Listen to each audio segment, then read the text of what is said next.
Hey everybody, once again this is David, the Timeless Runner, doing another session of what I'm calling Yoga for Boomers, or Yoga for Seniors. And it is a program that is intended to give us back some of that flexibility and balance that we've lost over time. Some of it from aging, some of it from just giving up on it and not doing our stretching or our exercises. So today I'm getting ready to go out for a run. I'm going to do a short yoga session to prepare my body for that and to really just ease into the day, get started the way we all should get started. So we get started by doing some relaxing exercises. We're going to do some breathing.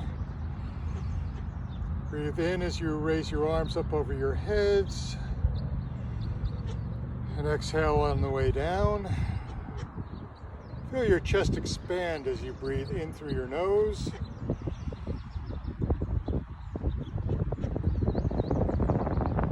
And then feel your diaphragm compress as you breathe out.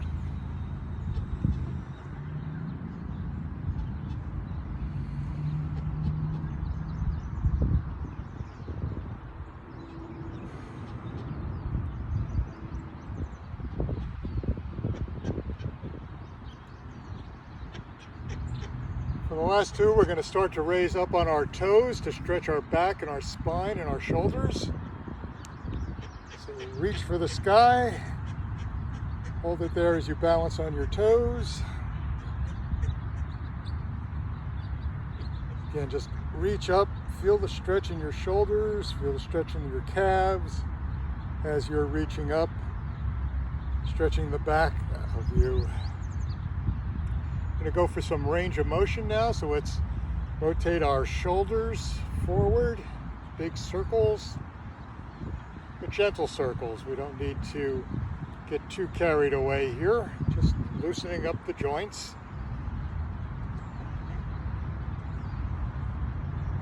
And then we're going to go backwards. For everything in yoga, there is a yin and a yang, a forward and a back, one way and then the other.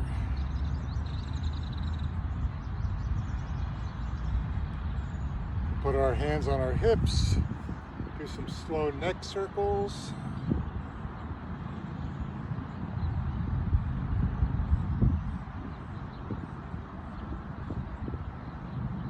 I usually do 5 in one direction,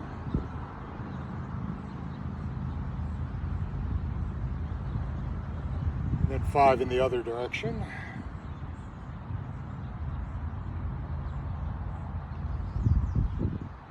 Feel your neck getting looser and maybe hear some crackling noises as you do this. Again, you don't want to do it violently, you just want to do it easily, just ease into it. Get on down to our hips then, make some big hip circles. Your feet should be about shoulder width apart or hip width apart. Hopefully your hips and your shoulders are pretty equal.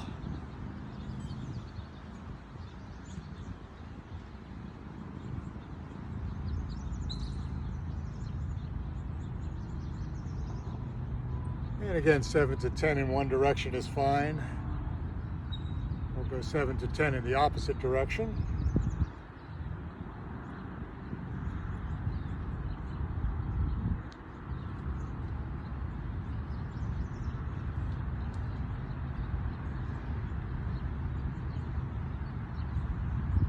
And we're going to do some standing upper body twists.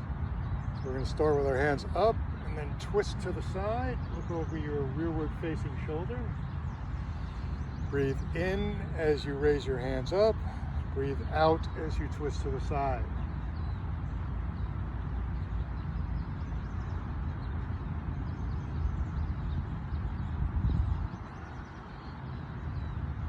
Should feel a little bit of stretch on each side as you turn.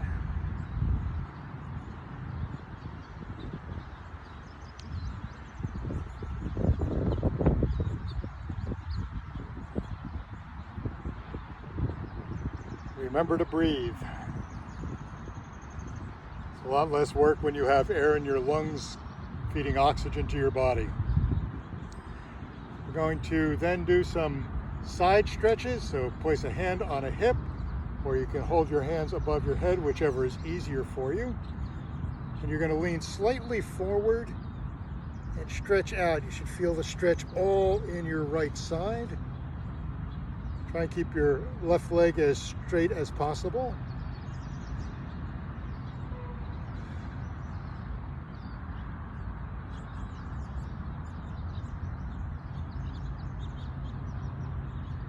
And return to center.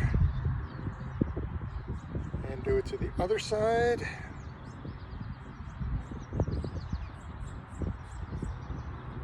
This is why we loosen up the neck first, because if you don't loosen the neck first, you're going to find that your head wants to go up, doesn't really want to follow your arm. So it's easier to stretch it out or rotate it out first. Get it ready to do the stretching.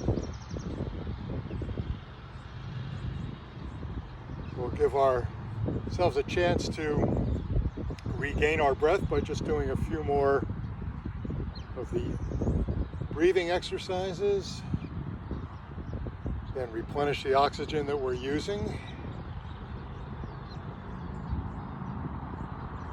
Then we're going to go into a forward stretch, the kind of stretch that you will do to touch your toes. And I've said in the past that it's done in a series of stages. So the first thing we're going to do is interlock our fingers behind our back. And we're going to bend from the waist. As we do that, we're going to raise our arms up off of our back. You'll feel your shoulders coming forward. You feel a stretch in your upper back and your lower back, and particularly in your hamstrings.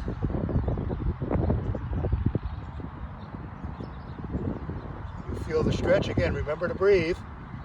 We're going to go into a diver position where we're going to extend our arms out in front of us. You feel a stretch in your lower back.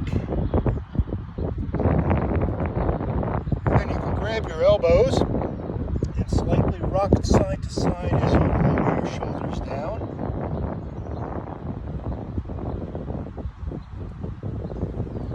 You'll find at that point it gets a lot easier to touch your toes if you were just going to try and start that way, by going right down and trying to touch your toes.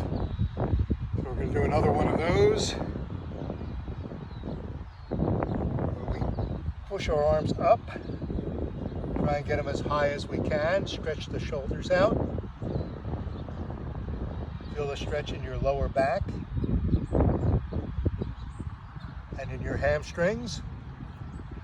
Go forward in that diver position. You'll feel your spine elongate and a stretch in your lower back. And again, we want to just grab our elbows, gently rock side to side, loosening up the hamstrings, the butt, and then come back on up. We have a couple of standing poses we're also going to do. The first of which is called a high lunge. High lunge is going to work on loosening up our quads. So you take a big step back with one leg, hold your other leg, your forward leg, at a 90-degree angle. You can hold your hands up above your head.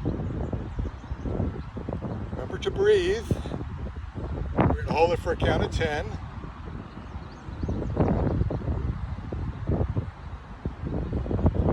Feel it in your quad on the rear leg and a little bit on the quad on the forward leg. Then we're going to bend forward, reach out gently in a slow, controlled motion, touch the ground. You should feel a bit of a stretch in your quad, calf muscle on the rear leg when you do this.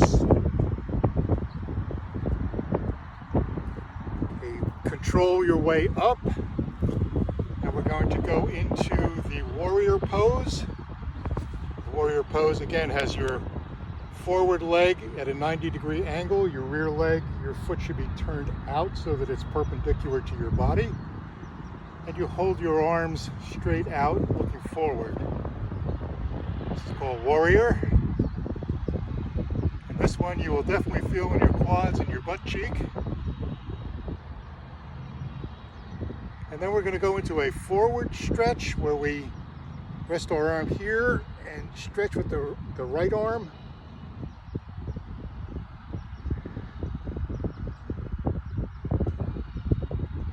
And then one, it's called a reverse warrior. Maintain the pose, but stretch to the rear. This one you'll feel in the groin muscle of your rear leg, stretching it out. And with yoga, what we do on the one side, we do on the other. So we're going to put our other foot forward, take a big step back, get that 90-degree angle, find your balance point,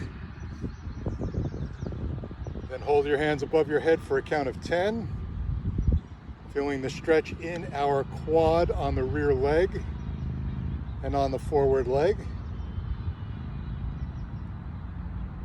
Breathing in and out as we go. And then again, the slow, controlled forward motion. Feel the stretch in your butt cheek on your right side.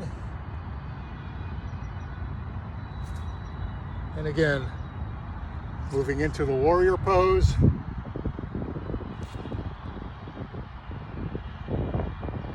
Holding that for about a count of 10.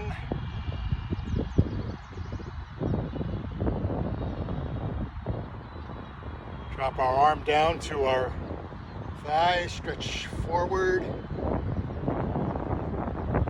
Feel the stretch on the right side.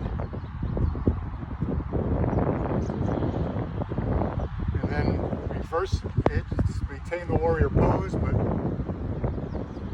put your hand behind your back and reverse the stretch for the other side. Feel it in the groin muscle on your rearward facing leg.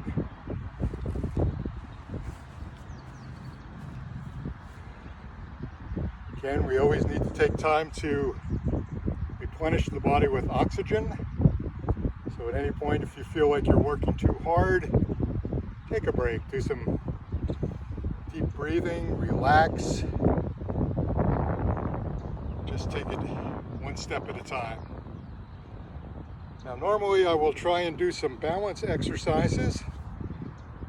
The one that I like the most is the one-legged stand, where you just literally stand on one leg. It's not as easy as it looks, and it is in particularly effective for strengthening your hip muscles. How many people have you ever heard of who've broken a hip in a fall? It's typically because of issues with hip flexibility, lack of range of motion. So you work on that. Try and work up to about a minute or so and do sets of 5 of these. Just anywhere you want to hold it. In yoga, they will tell you that you can do tree poses, which is either putting your foot on your calf, or if you're really good, you can put it up on your thigh. Whatever you do, if you choose to do tree poses, do not put it on top of the knee. That's a big no-no, because if you start to sway back and forth, you can actually push your knee out of joint. So we don't want to do that. But you do want to practice your balance at any chance you get. It's a great thing to do during the day if you're waiting for a pot of water to boil in your kitchen, or if you're waiting for a file to download on your computer. This is something really easy you can do. Just stand up and do about a minute of balance on each leg. And again, after a while, you'll start to feel things like me, like starting to shake. If you need to touch the ground to regain your balance, that's fine. But again, it's all about strengthening the muscles in your hip to correct your posture and keep you going for as long as you can without either falling or needing some sort of hip replacement. And that's going to be it for about today. I'm going to head out for a run in this beautiful park that I'm in. But I just wanted to show you a couple of things that I do just to loosen up the body to get ready for that. And there are a number of things that I do that are very similar during the cool down. So again, thanks for watching. If you like these videos, please click on the subscribe button Give me a like, I'd really appreciate that. And we'll see you in the next episode.